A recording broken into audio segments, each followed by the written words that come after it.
તો હોમિયોપેથીની નાની નાની જે ગોળીઓ હોય એની અંદર શું હોય છે? What is the ingredient? તો અમે બહારથી કંઈ નથી આપતા, ખાલી એક ફોર્સ આપીએ છીએ કે જે તમારા વાઇટલ ફોર્સ, જે ચેતના શક્તિ છે તમારી, તેને જાગૃત કરે, ઇમ્યુનિટીને, અને પછી એ જ તમારા શરીરમાં રોગ મટાડે. So it's like doctor within you. Homeopathic medicine 5 to 6 સોર્સિસમાંથી બને છે, like plant kingdom, animal kingdom, mineral kingdom, imponderabilia, sarcodes, nosodes. અમે હાયર પોટેન્સી જાણે કે આપીએ 1C, 2C, 3C. સો મારે 1C 1 સેન્ટિસિમલ પોટેન્સી બનાવી હોય તો હું મધર ટિંક્ચરનું એક ડ્રોપ લઉં, 100 ટીપા હું લઉં આલ્કોહોલના, અને એને હું શકર્ષણ કરવાની પ્રોસેસ આવે એ કરી તો એ 1C બન્યું. પછી 1C માંથી 2C માટે હું 1C નું એક ડ્રોપ લઉં છું અને 100 ડ્રોપ. મીન્સ લીમડો કડવો છે પણ નો, એટ ધ તમે ડીપ ડાઉન જાઓ તો લીમડો ઠંડો છે. તમારા એક્સપિરિયન્સીસ પછી એક બુક લખી, which is this book, never again. આની પાછળની સ્ટોરી શું છે? કે હું આ મૂવી સ્ટોરી મેં લખી છે અને હું તમને કહું છું, and they are like no, this is a great one, કે ના આવી સ્ટોરી યુનિક છે. They try to predict in between આવું છે. મેં કીધું ના. 4-5 વખત મને ઇન્ટરપ્ટ કરે છે કે તો એન્ડમાં આવું છે. મેં કીધું ના, એન્ડમાં આવું છે ના. So it's like totally different and may be within few time, like થોડા સમયમાં તમે એ લોકોને એવો રિપ્લાય આપો કે ના ના અહીંયાથી જે જાય ને તે ફેમસ થઈ જાય છે.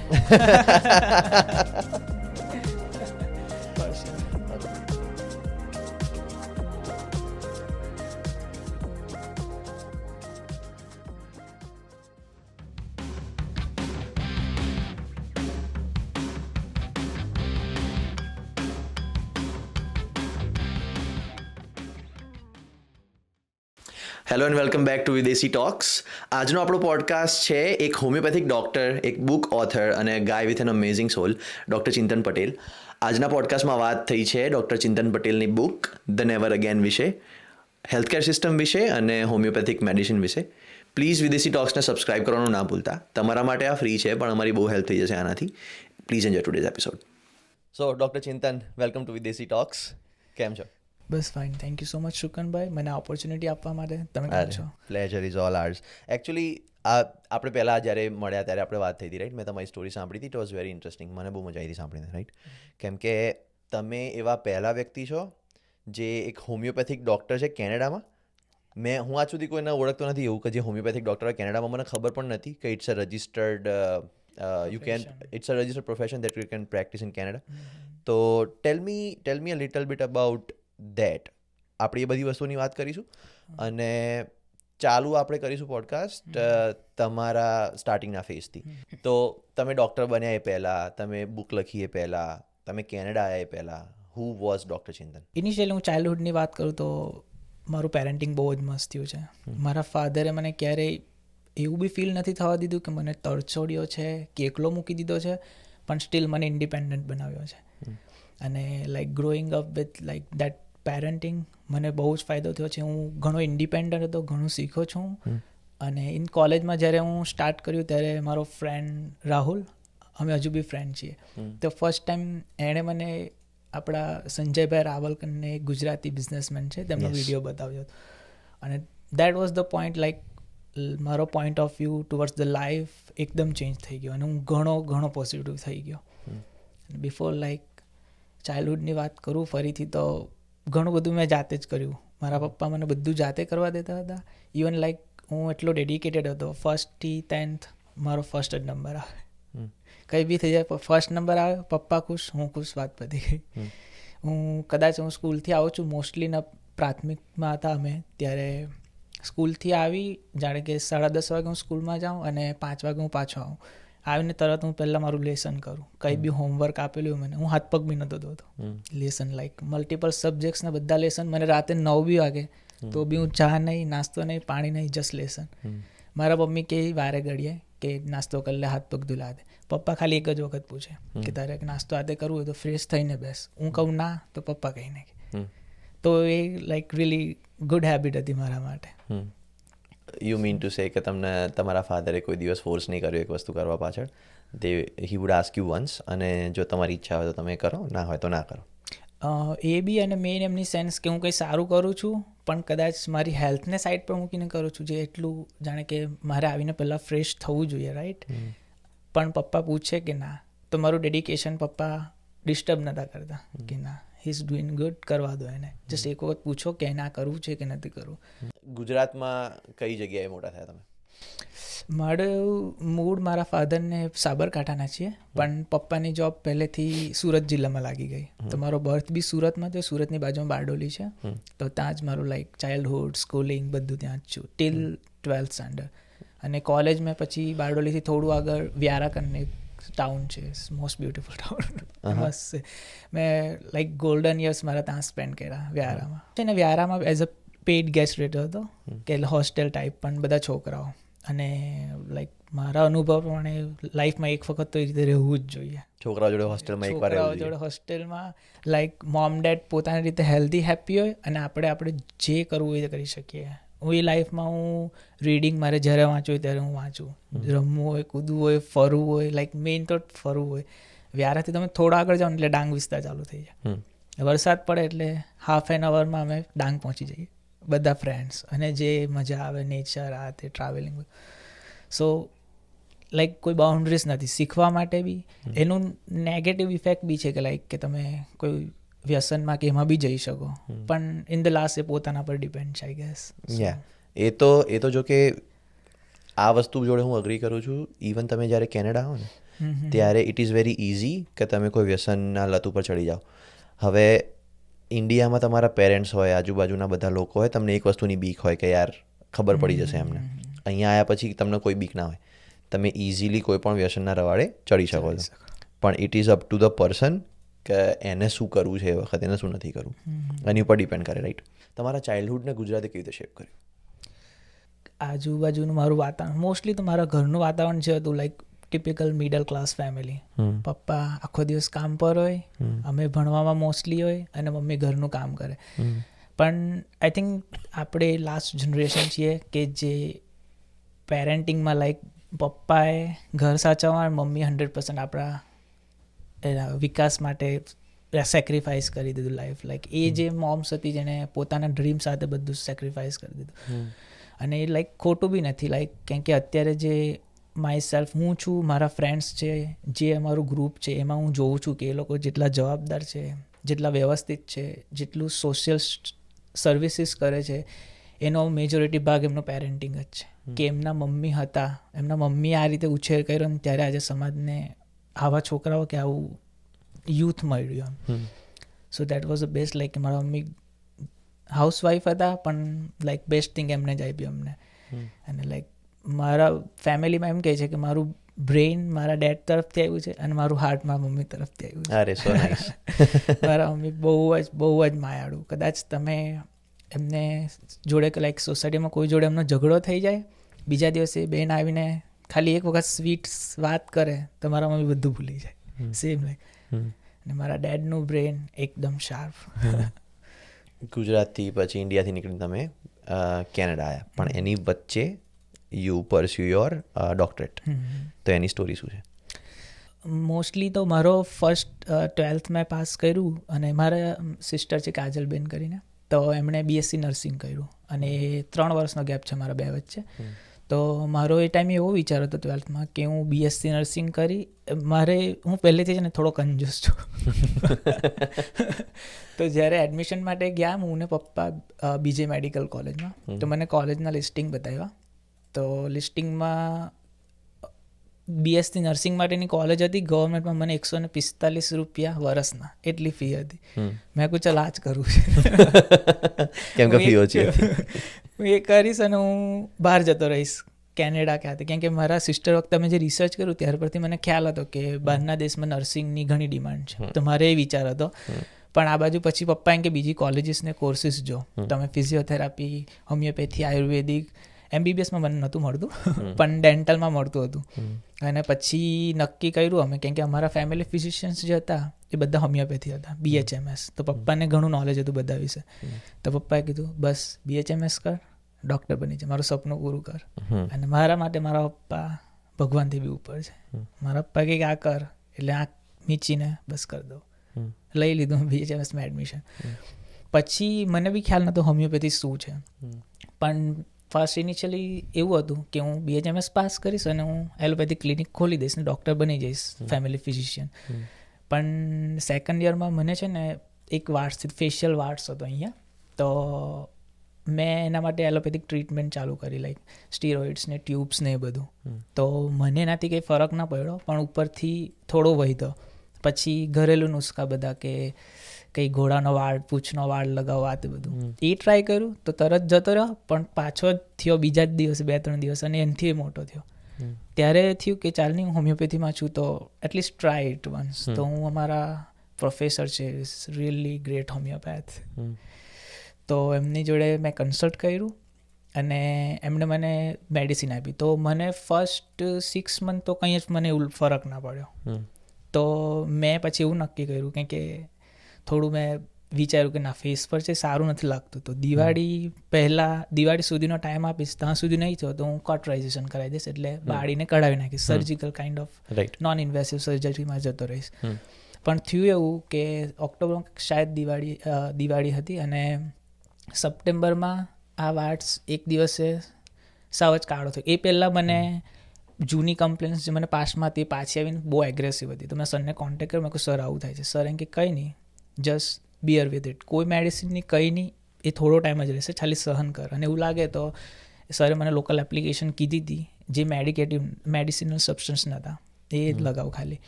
અને મેં એ બિયર કરી 1 વીક, અને વિધિન એના પછી આ મસો બ્લેક થયો અને 2 દિવસમાં ખરી પડ્યો, નો સ્કાર, નથિંગ. સો એ મારા માટે મેજિક હતું. અને પછી ઇન બિટવીન મારા ફ્રેન્ડ્સ મને કહેતા હતા કે અમે પીજીમાં રહેતા હતા, તો પેલું કેવું બહુ સાફ સફાઈ એવું ના હોય, પણ મેડિસિન સ્ટાર્ટ કર્યા પછી 1-2 મંથમાં એ લોકોએ મને કીધું કે તું વધારે ચોખ્ખો થતો જાય છે, તારે આજુબાજુ તો ઘણું સાફ રાખે છે, બધું ઓર્ગેનાઇઝ રાખે છે.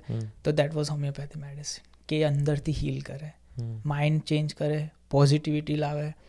અને તો હું ઘણો ઇમ્પ્રેસ હતો ત્યાર પછી, અને ત્યારથી મેં નક્કી કર્યું કે ના, હોમિયોપેથી તો હું યુઝ કરીશ જ. So what is the difference between homeopathic medicine and a regular medicine? Method of treatment, એના પોતપોતાના લિમિટેશન્સ ને ફાયદાઓ હોય છે. હોમિયોપેથી મેડિસિન્સ એવું વિચારે છે કે કંઈ બી રોગ થાય છે તો એ રોગનું પર્ટિક્યુલર રીઝન છે. સો ઇફ હું ક્રિટિસાઇઝ નથી કરતો કોઈને, પણ કદાચ કોઈને હાઇપોથાઇરોઇડિઝમ છે કે થાઇરોઇડ હોર્મોન ઓછો છે, તો અધર મોડ ઓફ ટ્રીટમેન્ટ વિચારે ઓછો છે તો આપણે એને બહારથી આપી દઈએ. હોમિયોપેથી વિચારે કેમ ઓછો છે, અને જ્યારે તમે ડીપ ડાઉન એનું કેસ ટેકિંગ કરો, આ તે કરો, રૂટ કોઝ એનાલિસિસ કરો, તો સાયકોલોજીકલ મળે કે આમની જોડે આવું થયું હતું, અને ઇમોશનલી આ લોકોએ પોતાની જાતને રોકી રાખ્યો છે, હોલ્ડ કરી રાખ્યો છે, ઓછો કરી દીધો છે. અને દેટ્સ ધ રીઝન કે કોઈ બી પર્ટિક્યુલર વસ્તુ ઓછી છે કે કોઈ બી પર્ટિક્યુલર વસ્તુ વધારે છે. અને ઇવેન્ચ્યુઅલી તમે સાયકોલોજીકલી, ફિલોસોફિકલી જો તો એ બધી વસ્તુ રાઈટ પડે છે, અને અમે એ હિસાબે મેડિસિન ચૂઝ કરીએ છીએ. તો એ મેડિસિન શું કરે, જે લેક હતું એને અંદરથી ઇમ્યુનિટી બૂસ્ટ કરે, હીલિંગ કરે, અને પછી તમારી બોડીની ઇમ્યુનિટી જ એ વસ્તુને હીલ કરે છે. તો અમે બહારથી કંઈ નથી આપતા, ખાલી એક ફોર્સ આપીએ છીએ કે જે તમારા વાઇટલ ફોર્સ, જે ચેતના શક્તિ છે તમારી, તેને જાગૃત કરે, ઇમ્યુનિટીને, અને પછી એ જ તમારા શરીરમાં રોગ મટાડે. So it's like doctor within you. તો હોમિયોપેથીની નાની નાની જે ગોળીઓ હોય એની અંદર શું હોય છે? What is the ingredient? So એ જે નાની નાની ગોળીઓ, લાઈક ઘણા લોકોને ખબર નથી, એ નાની નાની ગોળીઓ is just a medium, A vehicle છે. અમે એની અંદર મેડિસિન ડ્રોપ્સ નાખીએ છીએ. જ્યારે અમે મેડિસિન આપીએ લોકોને તો આખું કેસ સ્ટિકિંગ કરીએ, અને અમારી મેડિસિન્સ બધી લિક્વિડ પોટેન્સીસમાં હોય, અને એ ખાલી મીડિયમ છે. તો અમે એ ગ્લોબ્યુલ્સ નોન મેડિકેટેડ હોય, અમે એમાં અમારા ડોઝ પ્રમાણે ડ્રોપ્સ નાખીએ અને એને પ્રોસેસ કરીને આપી દઈએ, પછી એ મેડિકેટેડ થાય. તો બધાને એવું લાગે કે બધાને સેમ ગોળી આપે છે, પણ નહીં, ગોળીઓ ખાલી વ્હીકલ છે, મીડિયમ છે, મેડિકેશન તો અંદર અલગ જ છે બધાને. એ ગ્લોબ્યુલ્સની અંદર તમે જે મેડિકેશન નાખો લિક્વિડ ફોર્મની અંદર, એ શું હોય છે? કોમ્પોઝિશન શું હોય એનું? સો હોમિયોપેથિક મેડિસિન્સ 5 to 6 સોર્સિસમાંથી બને છે, like plant kingdom, animal kingdom, mineral kingdom, imponderabilia, sarcodes, નોસોટ્સ.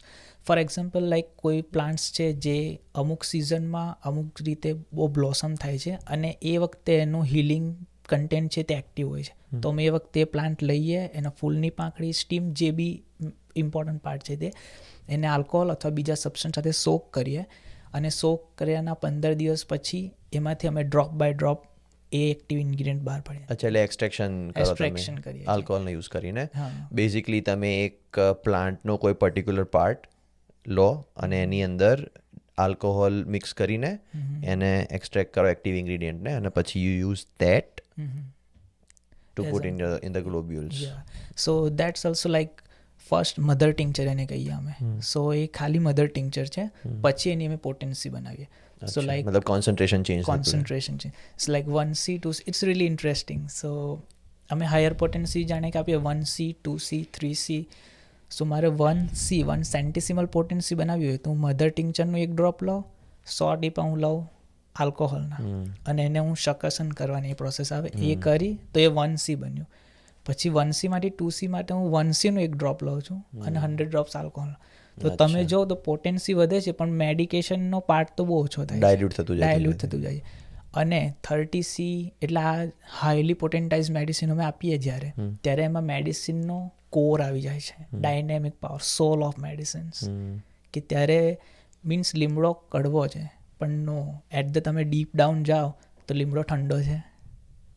સો એ કોર ને આત્મા જે છે મેડિસિનની, એ દે પાર્ટની, તેનો હિલિંગ ઇન્ગ્રીડિયન્ટ્સ અમે એક્ટિવ કરીએ છીએ વિથ હાઈ પોટેન્સ. એલોપેથીમાં 500 650 ડોઝ વધતો જાય, મેડિકેશન પાવર વધતો જાય.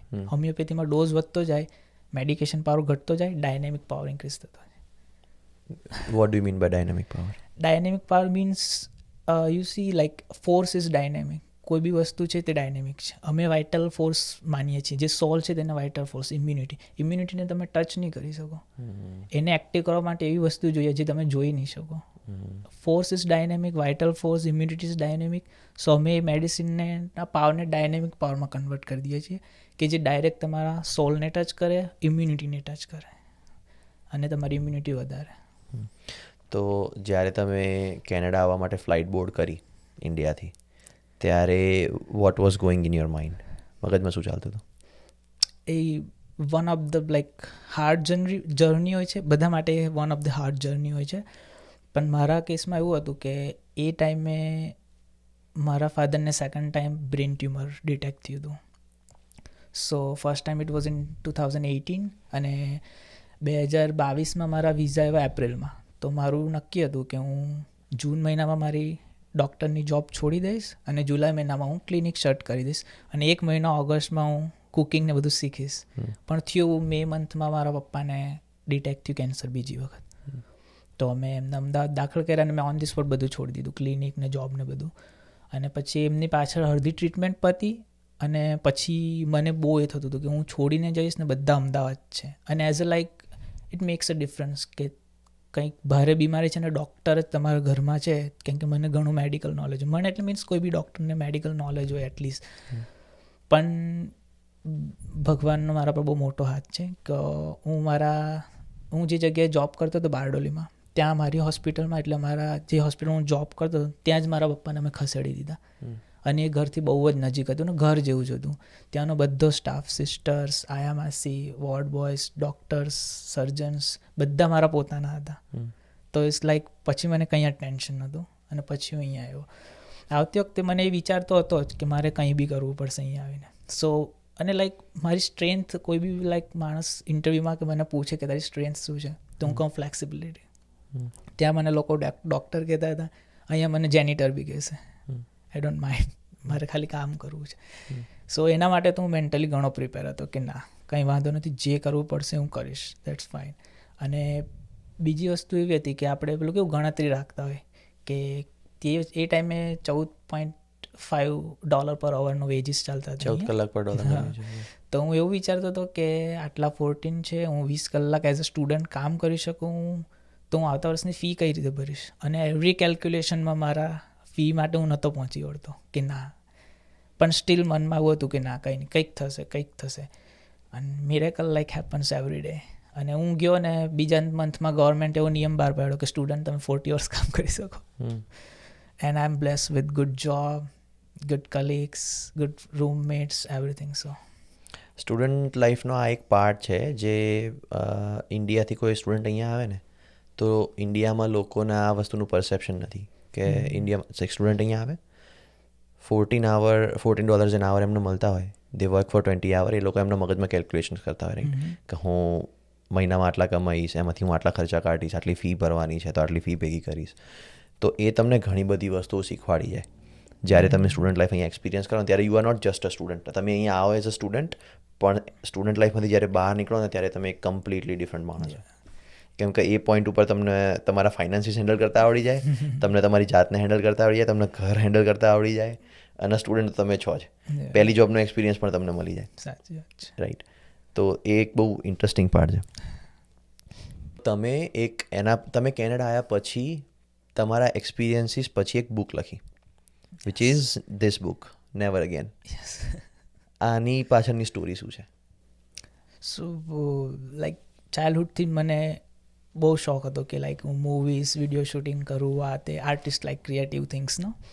અને અહીંયા આવ્યા પછી લાઈક મારી ફેમિલી અહીંયા નથી, એટલે હું એકલો જ હું મોસ્ટલી, અને એકાંત મને બહુ ગમે.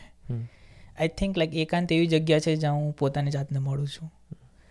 સો હું વિચારતા એક દિવસ મને વિચાર આવ્યો, ખાલી જસ્ટ થોટ, અને મેં કીધું ના, this is a really good mystery for the movie. પછી મેં ધીમે ધીમે કેરેક્ટર ડેવલપ્સ કર્યા, અને પછી મેં આખી મૂવી સ્ક્રિપ્ટ લખી, અને પછી હું એ script it's like a psychological suspense movie, અને મેં એ સ્ટોરીઝ ડિરેક્ટરને એ લોકો જોડે શેર કરીશ અહીંયા કેનેડામાં. તો હું ઘણા જોડે શેર કરતો હતો, તો મને એવું લાગ્યું કે ના, આના પર મારા કોપીરાઇટ્સ હોવા જોઈએ.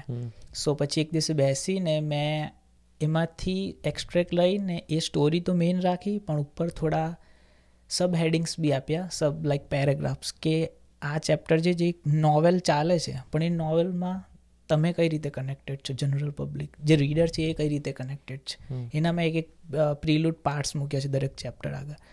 સો એ રીતે મેં આ નોવેલ કન્વર્ટ કરી, and it's like I love this. મેં આ સ્ટોરી બહુ જ ઇન્ટરેસ્ટિંગ છે. મેં એના બધા કેરેક્ટર, મેઇનલી 3 કેરેક્ટર છે, 2 મેલ કેરેક્ટર. ફર્સ્ટ લાઈક હું જ્યારે લખતો હતો ત્યારે એક મેલ કેરેક્ટર હતું, જોન્સન નામ. મેં અહીંયા એઝ પર વેસ્ટર્ન કલ્ચર આ બુક લખી છે. અચ્છા. સો જોન્સન્સ કરી કે મેં કેરેક્ટર લખ્યું, એ મેઇન કેરેક્ટર હતું. એ કેરેક્ટર મેં આખું જીવ્યું પોતાની જાતે, એ લખ્યું. પછી મેં મેઇન બીજું કેરેક્ટર કિલિયન લખ્યું, તો એ જોન્સન કરતાં બી વધારે લાઈક ઇન્ટરેસ્ટિંગ ને સુપિરિયર નીકળ્યું એ કેરેક્ટર, કે લાઈક ઓહો ધીસ કેરેક્ટર ઇઝ ગ્રેટ. પછી મેં એક બુક પબ્લિશ કરી, અને એમાં ફિમેલ કેરેક્ટર જેસા રાખી હતી મેં. અને હું જે જગ્યાએ જોબ કરું છું આતે, તો ઘણા લોકોએ મારી બુક ખરીદી અને રીડ કરીને લોકો મને એવું કીધું કે Jessa is so beautiful character, just એને ઇવોલ્વ કર. એને ત્યાં બહુ નાનું બુક્સ પેજીસ બહુ ઓછા આપ્યા છે ત્યાં જેસાને. અને પછી મેં એક દિવસે વિચાર્યું કે ના, હું જેસા લખીશ, પણ હું વિચારીશ નહીં, જસ્ટ લખીશ. જે દિવસે મને લાગશે કે ના લખવું જોઈએ એ દિવસે હું લખીશ. અને ટ્રસ્ટ બી લાઈક મારો એવો વિચાર હતો કે જેસા શુડ બી અ વુમન કે સોસાયટી એક્સેપ્ટ ના કરે. અને મેં લખી જેસા, અને ઇન ધ એન્ડ મેં એક્સપ્લેનેશન એ રીતે આપ્યું કે સોસાયટી એને ઇઝીલી એક્સેપ્ટ કરે. So first is like controversial topic. મેં જેસા એવી લખી, જેસા કેરેક્ટર કે સોસાયટી એક્સેપ્ટ જ ના કરે, કે ના આવું ફિમેલ હોય જ ના જોઈએ, હોવું જ ના. અને at the end of the story reader will convince, ના, Jessa is right, there should be Jessa in this world. And first my favorite character was Killian, but in the last Jessa is my favorite character. Okay, તો tell મી, મને થોડી story line વિશે, without રિવીલિંગ much, એક story line basic તમે કહી શકો? So it's like થાકેલો, નિરાશ થઈ ગયેલો young youth. It's like general કે એક યુથ છે જે નિરાશ થઈ ગયો છે, અને he wants to like end up is like any life એને ટૂંકી કરી દેવી છે, ખતમ કરી દેવી છે. પણ ઉપરવાળાની મરજી વગર તમે કંઈ ના કરી શકો. ઉપરવાળાની મરજી વગર તમે કશું જ ના કરી શકો. અને હાવ એ બચી જાય છે, અને હાવ એને એવા માણસ, એની લાઈફમાં એવી ઇવેન્ટ થાય છે કે જે બી માણસને એ જોઈ છે કે આ નેગેટિવ છે, પણ એ વિચારે છે કે ના, હું ખુદ બી તો આ કરું છું, તો હું એને કઈ રીતે જજ કરી શકું. જે વસ્તુ માણસ વિચારે છે કે ના, આ માણસ આવો છે, પણ ડીપ ડાઉન એ મેઇન કેરેક્ટર જોઈ છે કે હું બી તો આવો જ છું, not same way but other ways. પછી how universe help them, like તમારા ઈરાદા નેક હોય ને તો દેટ્સ સુપિરિયર પાવર, ગોડ, એ તમને હેલ્પ કરે છે. તમારા ઈરાદા, તમારી નિયત સાફ હોય તો કોઈક પાવર છે જે તમને હેલ્પ કરે ને કરે. અને હાઉ છેલ્લે શું થાય છે, એ પછી સુસાઇડ કરે છે, નથી કરતો. કિલિયનનો શું પાર્ટ છે, એ બંને સુસાઇડ કરવાના છે, નથી કરવાના, શું છે, જેસાનો શું પાર્ટ છે. It's really like roller coaster story. Where do you see yourself? તમારી જાતને ક્યાં જોવો છો આખી સ્ટોરી લાઈનમાં? રીડર. ઓકે. હું એ માણસ છું જે મૂવી જોઉં છું, હું એ રીતે જોઉં છું એમાં. કેમ કે મેં જે કેરેક્ટર લખ્યા છે તો મને ઇટ્સ નોટ કે હું એ કેરેક્ટર જીવું છું, મેં જીવી લીધા છે, પણ મારા પર્સનલ કોઈ સ્ટોરી નથી. ઓકે. કેટલા percentage of that story is your own story અને how much percentage is fiction? I will say 20 to 30% my story. Okay. Yeah. And fiction, like મારે મેઇન એને રોમેન્ટિક બનાવી હતી કે લાઈક પબ્લિકને each and every minute public એનાથી connected રહી, પબ્લિકને મજા બી આવે. અને it's like always the way to watch a movie. Personally મારો એવો ઓપિનિયન છે કે બુક વાંચવી, મૂવી જોવું, એનું પોતાની એક રીત હોય છે. કે મૂવી જોતી વખતે ઘણા લોકો એવું કે સસ્પેન્સ છે તો શું સસ્પેન્સ છે? નો, જસ્ટ એન્જોય. ત્યાં જ રહો. જો જેસા કે કિલિયન કે એક એપાર્ટમેન્ટમાં છે તો તમે બી ત્યાં જ રહો. જેસા ઉપર મૂવ થાય છે તો તમે બી મૂવ થાઓ. Don't go just about. અને મેં આ બુકમાં બહુ માઇનર ડિટેલ લખી છે કે જે પબ્લિક જનરલી કેઝ્યુઅલી વાંચી જશે વાંચતી વખતે, પણ ઇન ધ લાસ્ટ એમને ખબર પડશે ઓ આ તો લખેલું હતું. અને દે વિલ ફીલ લાઈક એમને એવું લાગતું હતું કે આ વસ્તુનું તો કંઈ ઇમ્પોર્ટન્સ જ નથી, પણ એવી ઘણી વસ્તુઓ છે જે હાઈલી ઇમ્પોર્ટન્ટ નીકળે છેલ્લે. So I feel like that. It's like 30% of my story, overall fiction. તમારે આ બુકને આગળ લઈ જઈને મૂવી બનાવી છે? મૂવી બનાવું છે. ઓકે. તો if any director, any producer is watching this right now, what would you say? I will be like, હું ઘણા એકાદ પ્રોડ્યુસર જોડે હું વાતમાં છું જ સાથે, અને મેં ધીમે એના પર કામ કરે છે. Like this industry tax time. તો એમાં એ તો છે કે જે હું ત્યાં ને ત્યાં હાજર રહીશ, કેમ કે હું આ સ્ટોરીને જીવી ચૂક્યો છું. આ સ્ટોરીને મારાથી સારું કોઈ નહીં લખી શકે. Even like professional script writer હોય તે ઘણી બધી સ્ક્રિપ્ટ મારા કરતાં સારી લખશે, પણ ધીસ સ્ક્રિપ્ટ લાઈક મારાથી સારી કોઈ નહીં લખી શકે. તો તેમને બી એવું કીધું કે ના, આપણે તમને તો જોડે જ રાખશું. સો if anything making a movie, I will be there. કેમ કે ક્યાંથી એંગલ આવે છે, કઈ જગ્યાએ રેઝ્યુમે ઉડે છે, કઈ જગ્યાએ ટાઈ ઉડે છે, કઈ જગ્યાએ કેવો લુક આવે છે, ક્યાંથી કઈ ગાડી પસાર થાય છે, inch and every minor details મારા માઇન્ડમાં છે. સો જ્યારે બનશે તો હું ઇન્ટરપ્ટ નહીં કરું પ્રોફેશનલ્સને, પણ હું કહીશ કે ના, આનું લેક છે, આ વસ્તુ ખૂટે છે. ઇટ્સ લાઈક હું ત્યાં હોઈશ તો હું વિચારું છું કે સ્ટોરીનો ચામ ત્યાં રહેશે. અમેઝિંગ. જે દિવસે નેવર અગેનનું મૂવી રિલીઝ થવાનું હશે ને, એ વખતે રિલીઝના પહેલાં આપણે એક પોડકાસ્ટ કરીશું અને આ જ વસ્તુની વાત ફરીથી કરીશું. Okay, done, deal. You are a homeopath in Canada. તો કેનેડાની અંદર હોમિયોપેથી મેડિસિનનું રિએક્શન કેવી રીતનું છે? લોકોનું રિએક્શન કેવી રીતનું છે? સો મોસ્ટ પ્રોબેબલી લાઈક હું એઝ અ સપોર્ટ વર્કર બી અહીંયા જોબ કરી છે, તો મારા સર્કલ્સમાં કેનેડિયન લોકો, વેસ્ટર્ન લોકો વધારે છે, ઇન્ડિયન્સ બી વધારે છે, વેસ્ટર્ન પ્રોફેશનલી વધારે છે. સો હું એમાંથી 100%માંથી હું પૂછું હોમિયોપેથી વિશે તો 70% લોકોને ખબર છે, અને 35 to 40% લોકો ઓલરેડી યુઝ કરે છે હોમિયોપેથી.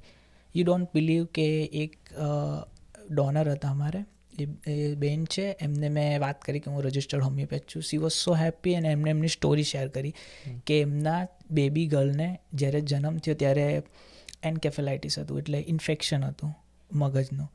અને થયું એવું કે ડૉક્ટરે એવું કીધું સર્જરી કરવી પડશે, પણ આટલી ઉંમરે સર્જરી કરશું તો બચવાના ચાન્સીસ બહુ ઓછા છે. અને એ સર્જરી ઇમરજન્સી સર્જરી નથી, લાઈક એ લોકોએ પ્લાન કરવી પડે સર્જરી કે આપણે આ તારીખે આ રીતે કરીએ, એટલે બહુ ઇમરજન્સી નથી.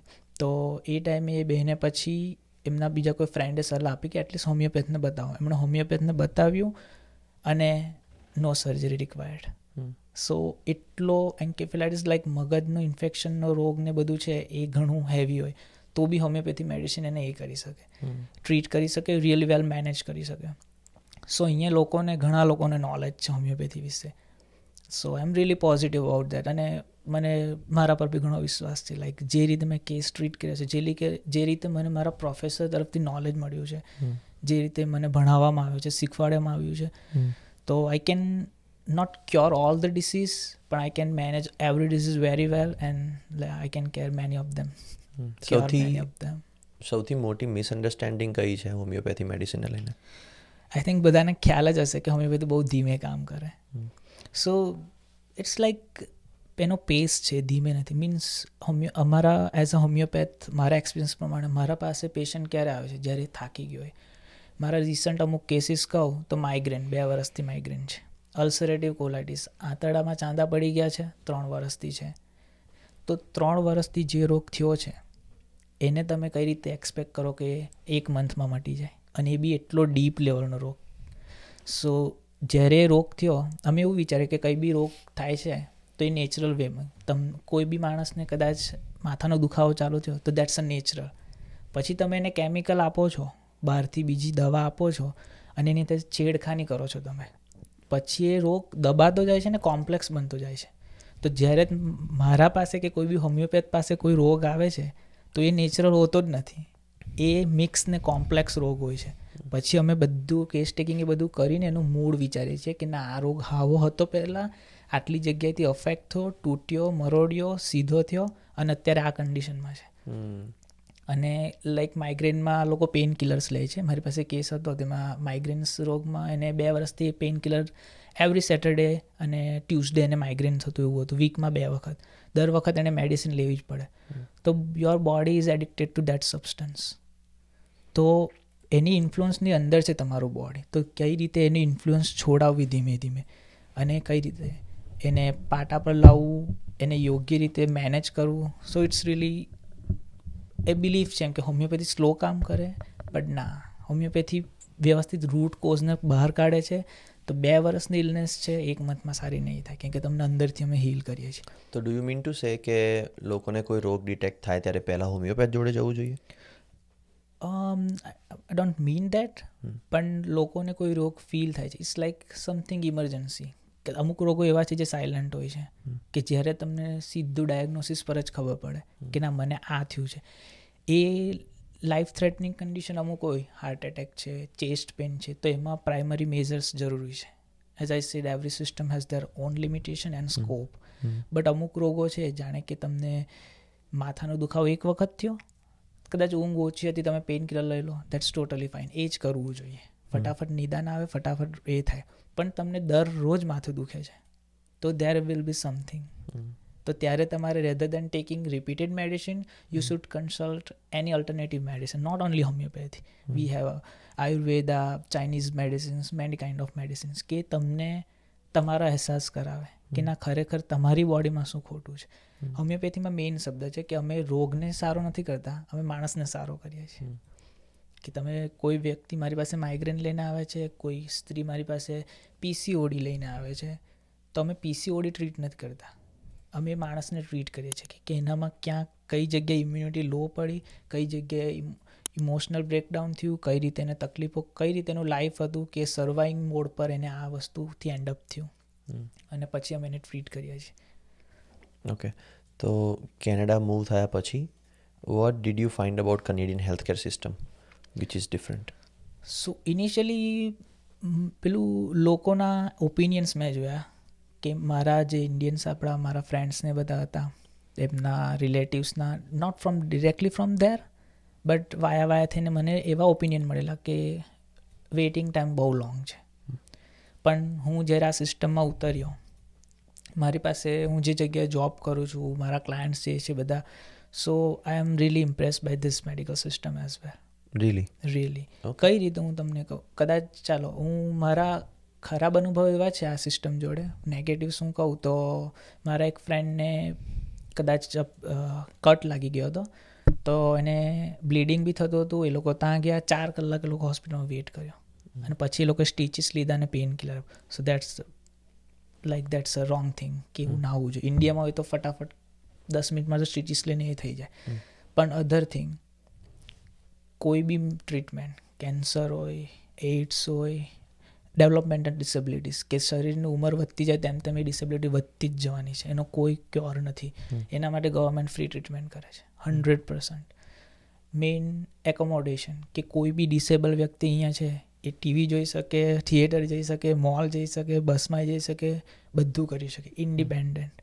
દેટ્સ ધ બેસ્ટ થિંગ કેમ કે હું ખુદ મારા ઘરે મારા ફાધર છે તે થોડા સ્લાઇટલી ડિસેબલ છે, લેફ્ટ સાઈડ હેમીપેરેસિસ છે. અમે જે વસ્તુઓ કરીએ છીએ આજે આ ઉંમરે, મારા મમ્મી મારા ભાઈ જે એમનું ધ્યાન રાખે છે, હું વિચારું છું કદાચ એ કેનેડામાં હોય તો અહીંયા સપોર્ટ વર્કર મળી રહે છે, તો એમનું બી કામ ઇઝી, પપ્પાનું બી ઇઝી કે પપ્પાને એક ટ્રેન સ્ટાફ હેન્ડલ કરે છે, રાઈટ. કેમ કે ઉચકતી વખતે, આમ કરતી વખતે, ખસાડતી વખતે અમુક ઉંમર પછી બોન્સ ને જોઈન્ટ્સ ને બધું બહુ ધ્યાન રાખવું પડે. માથાનું ઓપરેશન હોય તો એ ધ્યાન રાખવું પડે, તો એમને એક ટ્રેન સ્ટાફ હેન્ડલ કરે છે અહીંયા કેનેડામાં. જ્યારે ત્યાં ફેમિલી મેમ્બર રહે, જ્યાં એટલી સેનિટાઇઝેશન બી નથી, કેર લાગણી બહુ હોય છે, રાઈટ. લાગણીનો કોઈ એ નથી, પણ as a practical point of વ્યૂથી વિચારીએ તો તમે કંઈ કટ થયો છે તમને, કોઈ બી મારા પપ્પાને કે કોઈ બી વ્યક્તિને કદાચ કંઈ કટ થાય છે તો ઇન્ડિયન ફેમિલી વિલ કોઈ બી કપડાથી સાફ કરશે. અહીંયા નો, સ્ટરાઇલ ગોઝ, કેમ કે અહીંયા એક પ્રોફેશનલ એને હેન્ડલ કરે છે, ગ્લવ્સ પહેરશે. So that's the best thing. So overall તમે કહો તો I am really impress by this system. અને મેં એવું સાંભળ્યું નથી આજ સુધી કે હાર્ટ એટેક આવ્યો હતો અને પેશન્ટ વેઇટિંગ રૂમમાં મરી ગયો. એવું મારા ધ્યાનમાં જ નથી. હોઈ શકે, કદાચ થયું બી હોય, પણ એવું મને નથી. એટલે આ લોકો ઇમરજન્સી બી ઘણી સારી રીતે હેન્ડલ કરે છે. કેમ કે મારા ક્લાયન્ટ્સમાં અમારે ઘણી વખત જે અમારા ક્લાયન્ટ હોય ડિસેબલ પીપલ વિથ ડિસેબિલિટીઝ, એ કદાચ પડી જાય છે, ઇન્જરી થઈ જાય છે, અને અમે 911ને ફોન કરીએ તરત જ આવીને એમને કેર મળી રહે છે. જે પ્રાઇમરી ટ્રીટમેન્ટ છે ઓન ધ સ્પોટ મળી રહે છે. અમુક હાર્ટ એટેકવાળા બી હોય છે અમારે કે જેને સડન ચેસ્ટ પેઇન થાય છે, તરત જ એમને 911ની ટીમ આવીને હેલ્પ કરી દે છે, મેનેજ કરી લે છે. તો life threatening conditions they are really responsible and reactive as immediately. So overall તમે મને પૂછો તો as a doctor, as a medical person, I am really happy with healthcare system of this country. તો લોકો અહીંયાથી ટ્રીટમેન્ટ કરવા માટે India કેમ જાય છે? Maybe waiting time this the first thing I guess. કે મારા ધ્યાનમાં બી એવા છે કે જે લોકોને એપેન્ડિસાઇટિસ હતું અને પછી એમને ઓપરેશન કરાવતું, અહીંયા એમને થોડા વેઇટિંગ ટાઈમ પછી એમને મળતું હતું અપોઇન્ટમેન્ટ્સ ને એ બધું. જે આઈ મેન્શન બિફોર કે એ વસ્તુ અહીંયા લેક છે કે એપોઇન્ટમેન્ટ્સ વહેલી નથી મળતી. તો ઇન બિટવીન પોસિબલ છે કે એપેન્ડિક્સાઇટિસ વધી જાય અને પરફોરેટ થઈ જાય તો ઓન ધ સ્પોટ ડેથ બી થઈ શકે, ટોક્સિસિટી ફેલાઈ જાય. સો એ માટે, અને અધર થિંગ અમુક લાઈક ડેન્ટલ થિંગ્સ અહીંયા બહુ કોસ્ટલી છે એવું મેં સાંભળ્યું છે. સો એના માટે બી મોસ્ટલી ડેન્ટલ્સને એના માટે લોકો ઇન્ડિયા જાય છે. હું એમ નથી કહેતો ઇન્ડિયાની સિસ્ટમ નેગેટિવ છે, પણ અહીંયાના પોઝિટિવ્સ મને આ લાગ્યા કે જે હિસાબે કેન્સર્સ, એઇડ્સ, ઓલ ધ જે હેવી રોગો છે કે જેના માટે લાઈફ ટાઈમ તમને જરૂર પડશે મેડિસિનની, કેરની, સપોર્ટની, એ અહીંયા મળી રહે છે ફ્રી ઓફ ચાર્જ અને લાઈફ ટાઈમ. તો તમારી એઝ અ હોમિયોપેથ તમારી પ્રેક્ટિસની અંદર ઇન્ડિયા અને કેનેડાને ઇન્ક્લુડિંગ તમે જે પણ પેશન્ટ્સ દેખેલા છે એમાંથી એવી કોઈ પેશન્ટ સ્ટોરી છે જે તમારી જોડે રહી ગઈ હોય હજી સુધી? એઝ અ હોમિયોપેથ વાત કરું તો મારા અમુક કેસીસ એવા છે જેમાં અનએક્સપેક્ટેડ રિઝલ્ટ્સ મને મળ્યા છે. કે કેસ હું કહું થાઇરોઇડનો હતો, એ બેનને થાઇરોઇડ હતો, અને જ્યારે અમે કેસ ટેકિંગ કર્યું ત્યારે તે બહુ શાય હતા. એમના સ્વભાવ પ્રમાણે એમને જેમનું કોન્સ્ટિટ્યુશન કીધું, શાય હતા, અને અમુક વસ્તુ એમને ગમે છે પણ એ નથી કરતા. આ બધું તે કરતાં મેં એમને એક મેડિસિન પ્રિસ્ક્રાઇબ કરી, and 15 days, 1 month, like 2 months મેં રિપોર્ટ કોઈ નહોતા કર્યા. કેમ કે હું એવું વિચારું કે ફિઝિકલ અને મેન્ટલ લેવલે જ્યારે હું ફોલોઅપ કરું છું ત્યારે મને કંઈ પોઝિટિવ ચેન્જીસ મળે છે, મીન્સ હિલિંગ ચાલુ થાય છે. અને એટ ધ સર્ટેન લેવલ પછી હું રિપોર્ટ્સ કરાવું ફોલોઅપ માટે. તો એટ વન પોઈન્ટ એ બેન મારી જોડે ઇન્સ્ટાગ્રામમાં બી અમે ફોલોઅર્સ હતા એકબીજાના. તો થયું એવું, એક દિવસે હું ફોલો કરતો હતો, એ ઇન્સ્ટાગ્રામ સ્ક્રોલ કરતો હતો ને એમની મેં એક રીલ જોઈ. સો that was the first time કે લેડીએ એ રીલ પોસ્ટ કરી હતી. પછી મેં એમને ટેક્સ કર્યો કે મેં કીધું કેવું છે બધું સાથે, તો એમ કે સારું છે બધું. પછી થોડા દિવસ થયા ને પછી એમની પાછી એક રીલ આવી. તો પછી મેં ફોલોઅપ સેશન અરેન્જ કર્યો અને મને પૂછ્યું બધું. તો સાવ જ ટ્રાન્સફોર્મેશન હતું. એમ કે આ બધી રીલ મારી ડ્રાફ્ટમાં હતી પણ મેં હમણાં જ બધી એ કરી. So that's confidence build up, open up. Healing means open up. તો એ ઓપન અપ થયા, મેં ફોલોઅપ કર્યું આ તે, અને 4 મહિના પછી મેં થાઇરોઇડ રિપોર્ટ કરાવ્યો તો that was healing. Thyroid level એકદમ કંટ્રોલમાં, વેઇટ કંટ્રોલમાં, પફીનેસ ને એમનું હેર ને બધી હેલ્થ એકદમ complete. Means that was a mysterious case and surprising result મળ્યું મને. અને like micro observation is really necessary as a homeopath, કે તમને ખબર પડી જોઈએ કે તમારી મેડિસિન હીલિંગ કરે છે, સ્ટેબલ છે કે નેગેટિવ ઇમ્પેક્ટ આપે છે. And if I talk about allopathic patient, like as a doctor allopathic હોસ્પિટલમાં જોબ કરી છે મેં, મલ્ટી સ્પેશિયાલિસ્ટ હોસ્પિટલમાં. તો ત્યાં હું આખી હોસ્પિટલ સાચવતો હતો, પણ અંડર કાર્ડિયોલોજિસ્ટ બી હતો. અમારે ત્યાં કેથ લેબ હતી કે જ્યાં એન્જિયોપ્લાસ્ટી, એન્જિયોગ્રાફી અને આ કાર્ડિયાક બધા પેશન્ટ સચવાય. સો હજુ બી મને એક કેસ યાદ છે કે એક પેશન્ટ હતા જે લંડનથી ઇન્ડિયા વિઝિટ માટે આવ્યા હતા અને એમને ચેસ્ટ પેઇન થયું ને ઇવેન્ચ્યુઅલી એમને હાર્ટ એટેકની અસર હતી અને એમણે પછી અમારે ત્યાં રાખ્યા, દાખલ કર્યા અને એમનું ઓપરેશન થયું. મીન્સ એન્જિયોપ્લાસ્ટી કરી, સ્ટેન્ટ બેસાડ્યો. સ્ટેન્ટ બેસાડ્યા પછી બી 48 અવર્સ 24 અવર્સ ધ્યાન રાખવું પડે, કેમ કે બોડીમાં નવી વસ્તુ બેસાડી છે, ક્યારેક બી રિએક્શન આવે. સો હું આઈસીયુમાં હતો અને એ ભાઈ એમના વાઈફ જોડે વાત કરતા હતા અને હું ફાઇલ લખતો હતો. અને ઉપરવાળાની દયાથી મને એ ટેલેન્ટ મળ્યું છે માઇક્રો ઓબ્ઝર્વેશનનું, આઈ કેન સી. તો હું, મારા સેન્સીસ બહુ ઓપન છે મને એવું લાગે. હું લખતો હતો, પેલા 2 જણા વાત કરતા હતા અને અચાનક કાકાનું બોલવાનું બંધ થયું અને મારી પેન પડી. મેં કીધું નહીં, સમથિંગ રોંગ. અને મેં જોયું મોનિટર સામે તો એમના ધબકારા 250ની ઉપર હતા. હવે અમે મેડિકલમાં કહીએ વેન્ટ્રિક્યુલર ટેકીકાર્ડિયા. એના માટે સડન ટ્રીટમેન્ટ જોઈએ, સડન અમારે મેનેજ કરવું પડે.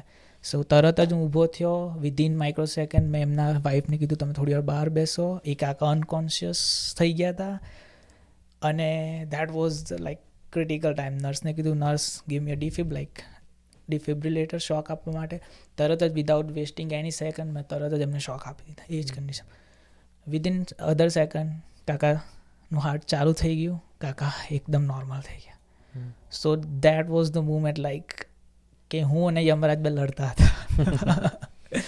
And everything I get this is from my doctors. મારા મેં જેમની અંડર પ્રેક્ટિસ કરી છે, અમારા સર્જન હતા બારડોલી હોસ્પિટલનું, નામ નહીં લઉં, બારડોલી હોસ્પિટલ બારડોલીમાં. Great man, great doctors every time.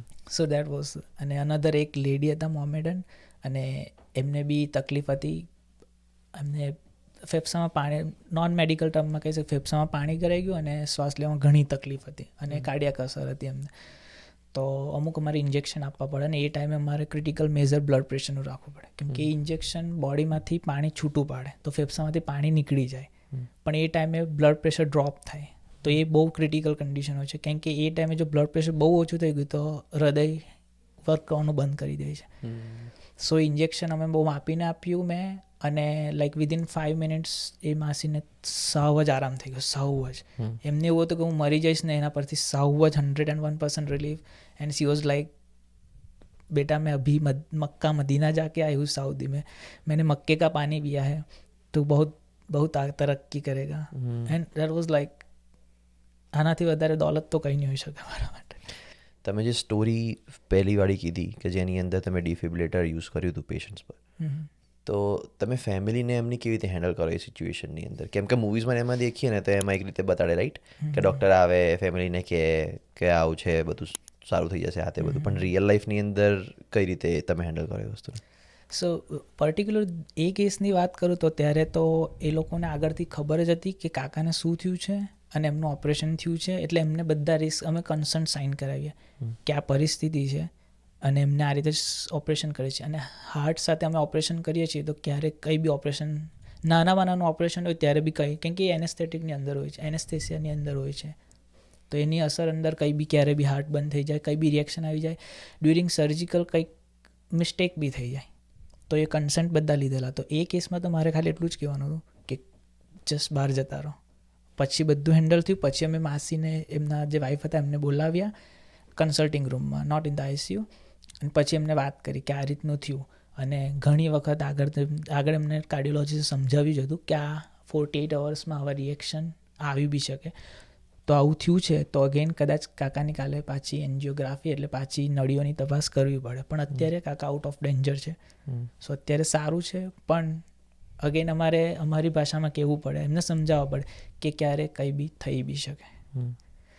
And other patient like જે ખાલી ચેસ્ટ પેન લઈને આવ્યા છે, માઇનર ચેસ્ટ પેન હોય અને એને હાર્ટ એટેક છે, તો ત્યારે એમના રિલેટિવને હેન્ડલ કરવા, કેમ કે એ લોકો એવું કહે કે હસતા રમતા તો છે, બોલે છે ચાલે છે, તો કઈ રીતે એવું હોઈ શકે.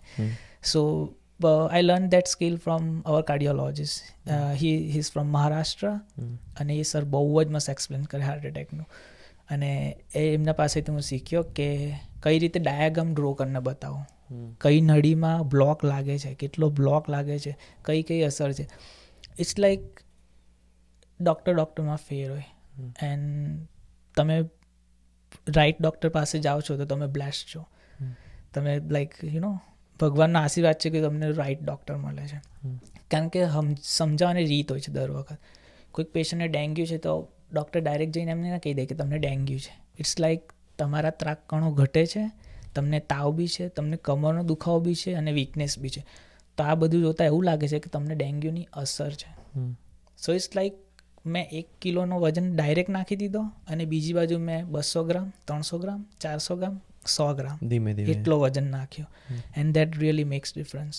somebody who is listening to this conversation right now, કે જેમની ફેમિલી એક ક્રિટિકલ ઇલનેસ થ્રુ પસાર થઈ રહી છે, એમને તમે શું સજેશન આપવા માંગશો? એ કોઈ બી માણસ અત્યારે કદાચ હોસ્પિટલમાં છે, આમ છે તેમ છે, તો first of all pre God. ભગવાન જ બધું કરવાના છે. ભગવાનમાં તાકાત છે જે ઇમ્પોસિબલને પોસિબલ કરી દે છે, અને ઇન સચ અ વે કે તમે વિચાર્યું બી ના હોય.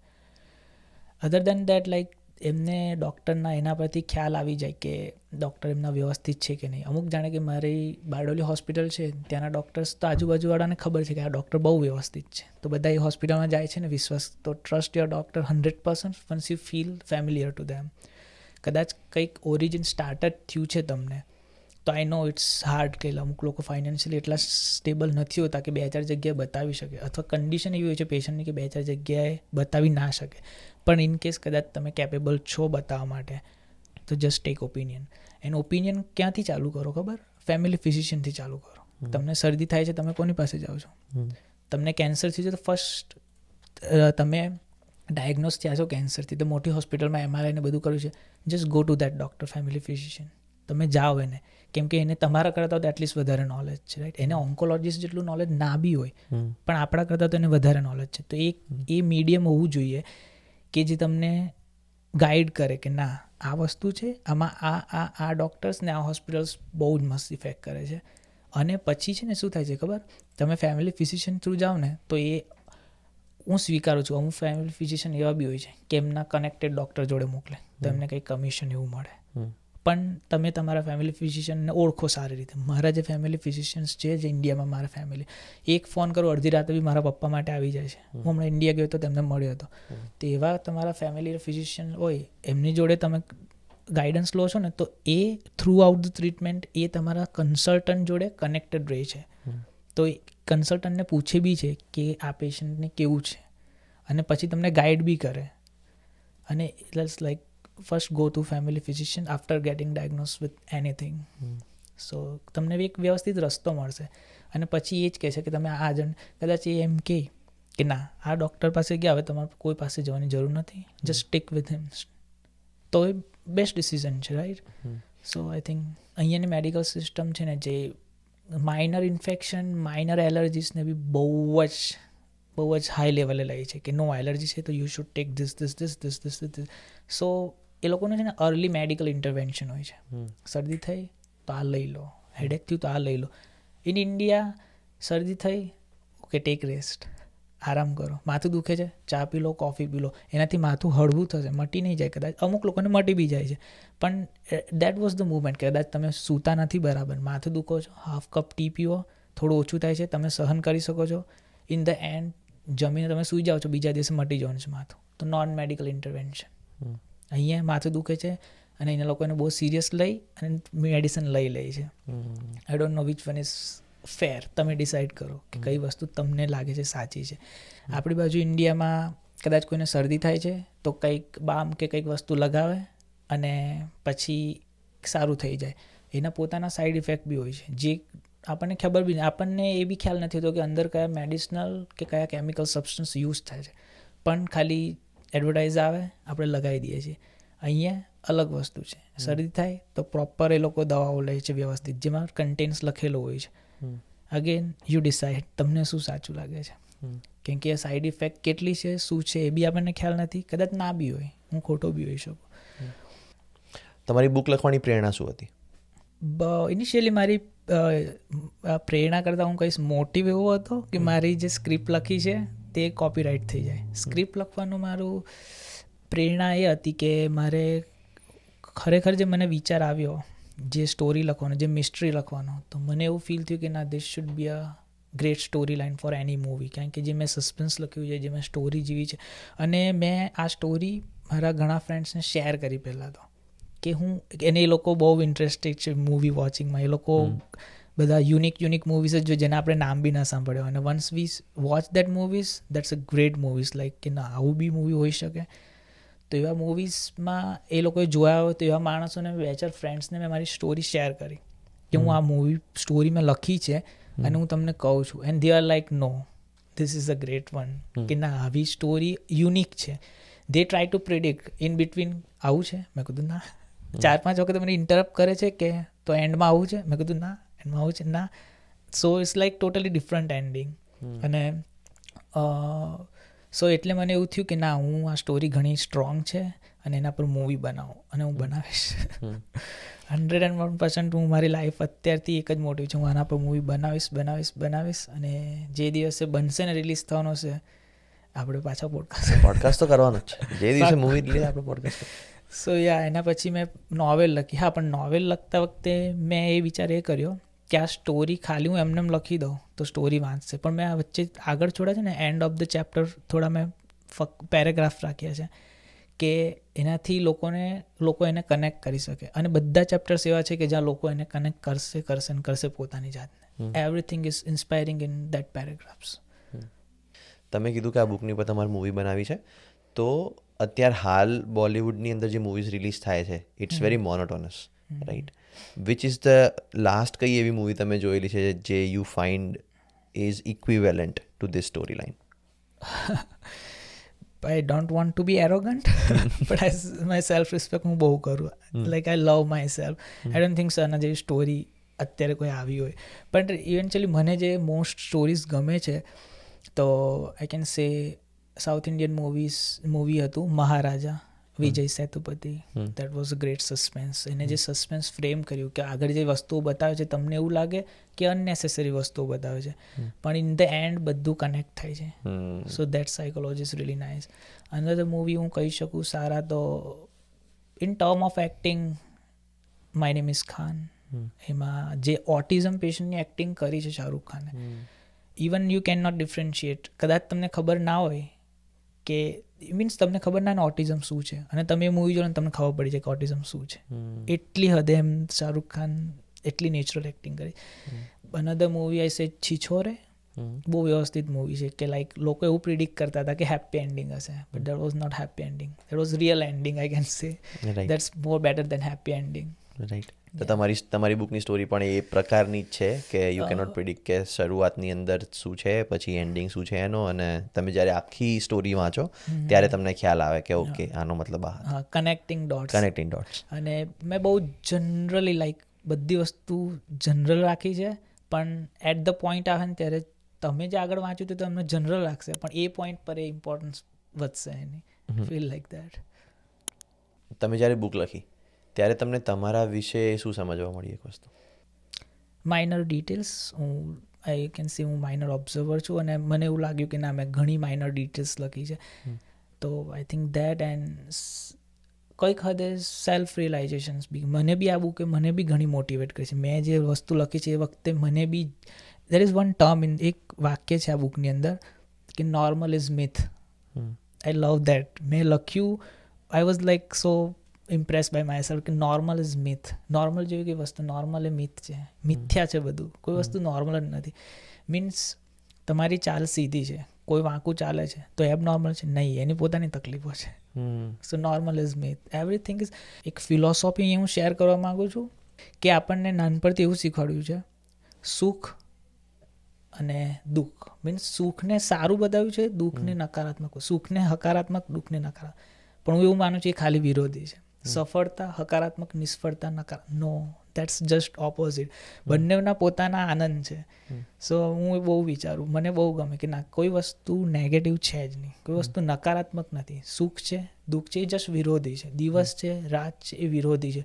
પણ એ રીતે એને રિપ્રેઝન્ટ કરવામાં આવ્યા છે કે દુઃખ એવું માને ને એટલે માણસને એવું લાગે ઓહ, અને સુખ એટલે ઓહ. કેમ કે હ્યુમન ટર્મ્સની અંદર જોઈએ ને તો દરેક વસ્તુને બ્લેક એન્ડ વ્હાઇટની અંદર મૂકવામાં આવે, right? But world is not black and white. દુનિયા ગ્રે છે. Everything exist. બ્લેક પણ એક્ઝિસ્ટ કરે છે, વ્હાઇટ પણ એક્ઝિસ્ટ કરે છે, બધું એક સાથે એક્ઝિસ્ટ કરે છે, એક્ઝેક્ટલી. રાઈટ? અને એ ખાલી દુનિયાની વાત નથી, ઇન જનરલ તમે માણસની અંદર બી દેખશો તો સારી ક્વોલિટીઝ, ખરાબ ક્વોલિટીઝ બંને સાથે એક્ઝિસ્ટ કરે છે.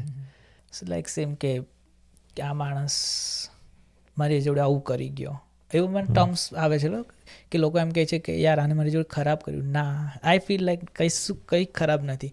કદાચ એ તમારી જોડે વ્યવસ્થિત શબ્દ બી નથી, એનો વ્યવહાર તમને ના ગમ્યો, ઇટ ડઝન્ટ મીન કે એ રોંગ છે.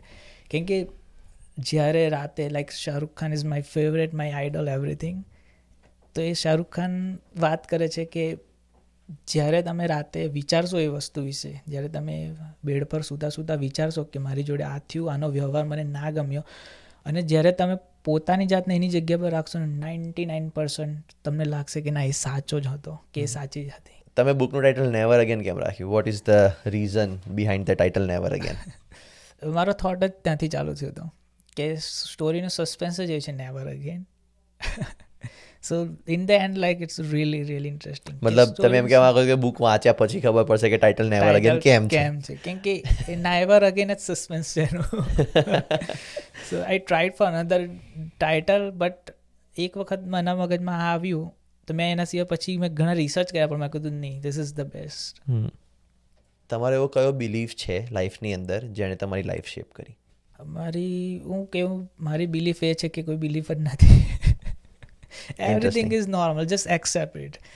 મારા ફાધરને તકલીફ થઈ, દેટ લાઈક મારી લાઈફની હું કહું કે ના, આ મુમેન્ટ હાર્ડેસ્ટ મુમેન્ટ હતી, એનાથી હાર્ડેસ્ટ મુમેન્ટ કંઈ જ નહીં આવે. કદાચ કોઈ મારું પ્રિયજન કદાચ મરી બી જાય, કદાચ એમનું એ બી થઈ જાય છે, તો બી આનાથી હાર્ડેસ્ટ મુમેન્ટ નહીં આવે કે મારા ફેવરેટ પર્સનને હું સર્વાઈવિંગ કરતા જોઉં. So it's like accept it, everything accept. તમે આ વસ્તુ કંઈક કરી શકો છો, કંઈક વસ્તુ છે, કંઈક હાર્ડ છે, કંઈક ચેલેન્જ છે, તમે કંઈક કરી શકો છો, ડુ ઇટ. કંઈ નથી કરી શકતા, દેટ્સ ફાઇન. કંઈક સોલ્યુશન છે તો ચિંતા નહીં કરવાની, અને સોલ્યુશન છે જ નહીં તો પછી શું ચિંતા કરવાની? So I don't have any belief. Everything it's world is really beautiful place to live. કોઈ તમારી સાથે સારો વ્યવહાર નથી કરતો, આઈ સેડ, તો યુ શુડ બી હેપી કે at least he is real, he is honest, કે એને જે રીતે વ્યવહાર કરો છો એ રીતે કરે છે તમારી જોડે. સો હું એ માનું કે world is really best place to live and try to be a reason to make it more beautiful. અને બીજી એક ઇમ્પોર્ટન્ટ વસ્તુ હું શેર કરવા માંગીશ કે એઝ અ ડૉક્ટર હું આઈસીયુમાં ઘણા વર્ષ કામ કર્યું મેં, આઈસીયુ મલ્ટી સ્પેશિયાલિટીમાં. જ્યારે ટર્મિનલ ઇલનેસ આવે, મીન્સ એવી ઇલનેસ કે જેમાં ખબર છે કે આ માણસ આટલા ટાઈમ જ જીવશે, અથવા આ રીતે ધીમે ધીમે મીન્સ એની ડેથ નક્કી છે. એમ ડેથ બધાને નક્કી હોય, પણ જ્યારે ખ્યાલ હોય કે આટલા ટાઈમમાં ને આ રીતે એમની ડેથ થાય, એમને આ રોગ છે, ત્યારે do different personalities. I am not saying કે રાઇટ રોંગ, હું કદાચ ખોટો બી હોઈ શકું, પણ મેલને જ્યારે ટર્મિનલ ઇલનેસ આવે ને ત્યારે મેલ પ્રિફર ટુ બી અલોન. કેમ કે જ્યારે પોતાના પ્રિયજનોને આજુબાજુ જોઈએ છે ને ત્યારે એને એક જ વિચાર આવે છે કે મારી જવાબદારી હતી અને હું વહેલો જાઉં છું, હવે આ લોકોનું શું થશે? તો મેનના સ્ટાન્ડર્ડ ત્યાં સેટઅપ હોય છે, અને મેં જોયું ફિમેલના સ્ટાન્ડર્ડ એવો હોય છે કે એને કંપની જોઈએ છે, કે હું મારો ટાઈમ જાય છે, હું ફટાફટ બધા મળું, બધા વાત કરું, and that's really lovely. Okay, let me ask you this question, because internet પર આ વસ્તુની ઘણી વાત થાય છે અત્યારે. Depression, what do you have to say about that? અત્યારની હાલની રિયાલિટીની અંદર ડિપ્રેશન કેટલો મોટો રોલ પ્લે કરે છે દરેકની લાઈફની અંદર, અને મને ઘણી જગ્યાએ એવું લાગે કે everybody is going through it, just not accepting it. એટલે અત્યારથી નહીં, પણ હું જ્યારથી જ મારા સ્ટાર્ટિંગથી, લાઈક જ્યારથી હું મેચ્યોર થયો ત્યારથી મારા વિચાર એવા જ છે કે ડિપ્રેશન ઇઝ અ ડેલ્યુઝન. એવી કોઈ વસ્તુ છે જ નહીં. અને મેં એક બુક વાંચીને એમાં મસ્ત લખેલું હતું, બહુ વ્યવસ્થિત લખેલું હતું એ બુકમાં, કે depression means you are trying to being other self, like you are not trying to being yourself. તમે તમારી જાત પ્રમાણે વ્યવહાર નહીં કરી શકતા, that's where depression come. And in motivational term, તમે હાર્ડવર્ક નથી કરતા, દેટ્સ ડિપ્રેશન. તમારા કંટ્રોલમાં જે વસ્તુ છે, તમે કેપેબલ છો, એ વસ્તુ નથી થતી, ત્યારે તમે ડિપ્રેશનમાં આવો છો. તે વસ્તુ ક્યારે તમારે કેપેસિટીમાં છે તોય નથી થતી. કેમ કે તમે ટ્રાય નથી કરતા, તમે હાર્ડેસ્ટ નથી આપતા. લાઈક વન ઇન્સ્ટાગ્રામ રીલ્સમાં એક પૂછે છે કે એક એથ્લેટ હોય છે, કદાચ કહે છે કે તમારા I want to raise your hand, ઓડિયન્સને કે તમારા હાથ ઊંચા કરો, એન્ડ લાઈક ધીસ, હજુ ઊંચા કરો, હજુ ઊંચા. કહો મને કે તમે ફર્સ્ટ ટ્રાયમાં તમારું બેસ્ટ કેમ નહીં આપ્યું. So I think depression is lack of hard work. It's in my belief depression is just delusion. Accept everything, there is nothing wrong. કદાચ તમે બીમાર થયા છો, એક્સેપ્ટ ઇટ. તમારી બીમારી એવી છે કે તમે ખાલી સર્વાઈવ કરી શકો છો, તો બેસ્ટ સર્વાઈવ કરો, મેનેજ કરો, રાઈટ. અને સારું થઈ શકે એમ છે તો એ રીતે ટેક કેર કરો. એવી કઈ વસ્તુ છે જે તમને એવું લાગે કે અર્લી લાઈફની અંદર કે ચાઇલ્ડહુડની અંદર મને ખબર હોત તો વધારે સારું રહેત? પૈસા કઈ રીતે કમાવા.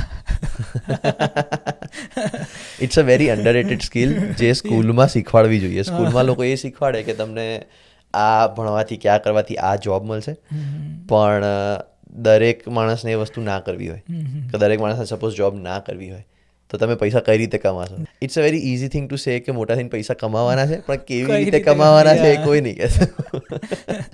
આઈ થિંક બાકી મને મારા જીવનથી ઘણો સંતોષ છે. લાઈક કે મને બધી વસ્તુ ટાઈમ પર જ ખબર પડે છે, નહીં વહેલા નહીં late, and I am happy with that. In like college મેં પતાવીને ત્યારે હું જે લાઈફ જીવતો હતો ને, મને હજુ બી એ સેટિસ્ફેક્શન છે કે કાલે બી કદાચ યમરાજ આવીને કહે ને ચલો, તો આઈ સે ચલો. મને કંઈ રિગ્રેટ નથી, કઈ વસ્તુ મારી બાકી નથી. હું આ પૂછવાનો હતો કે તમને કોઈ રિગ્રેટ છે? અને ઓકે, ટેલ મી કે એવી કઈ એક વસ્તુ છે જેના માટે તમે તમારી જાતને ફોરગીવ કરો છો? ના કહેવા માટે બધાને, રિફ્યુઝ કરવા માટે, ડિનેટ કરવા માટે કોઈ વસ્તુ, મને કોઈ વ્યક્તિ, even four specially for my self, હું જ્યાં લોકોને મારી જરૂર હોય ત્યાં હું હાજર જ રહેવાની ટ્રાય કરું છું. પણ મારી જાત માટે બી મને એવું હોય કે ના, 1% ચાન્સ છે, તું જઈશ તો તારી એનર્જી, ટાઈમ, મની, હેલ્થ બધું કદાચ થોડો તું વેસ્ટ કરીશ, બટ સ્ટીલ આઈ સે નો, જવું તો છે, 1% તો છે at least.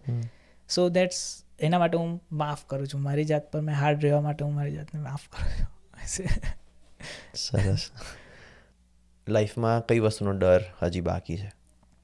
Two handle the media. Like I am feeling like હું કદાચ બહુ મોટો સ્ટાર બની જાઉં, કંઈક બહુ મોટું કામ કરું, અને જ્યારે મારે મીડિયાને હેન્ડલ કરવા પડે, lots of, I have seen like Mark Zuckerberg's reel, and there was written કે તમે સક્સેસ અચીવ કરો એકદમ હાઈ લેવલે, અને એનો વિડીયો હતો, Mark Zuckerberg was giving interview, અને એની સામે like lots of focus, flashes of cameras, medias, everything.